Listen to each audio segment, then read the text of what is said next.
ជំរាបសួរលោកគ្រូខ្ញុំមកឈ្មោះតាមប៊ុនរងមកពីថ្នាក់ធូឆ្នាំទី4ហើយនេះគឺជា demo ដែលលោកគ្រូឲ្យពួកខ្ញុំធ្វើ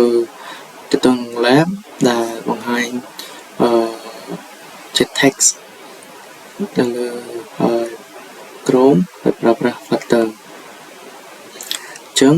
នេះគឺជា text ដែលខ្ញុំបាននិយាយរួចគឺ I love you lecture mobile run វាយើង save filter run ចឹងបន្ទាប់មកយើងនឹង choose នៅលើ option វាមានលើ window លើ Exafx លើ Chrome ចឹងលើ Chrome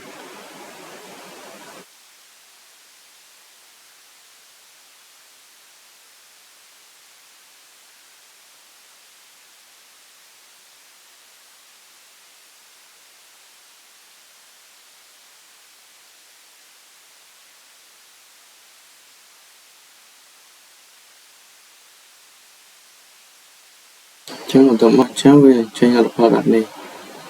ហើយចឹងនេះគឺជាការបង្ហាញមានតែប៉ុណ្ណឹងអរគុណគ្រូ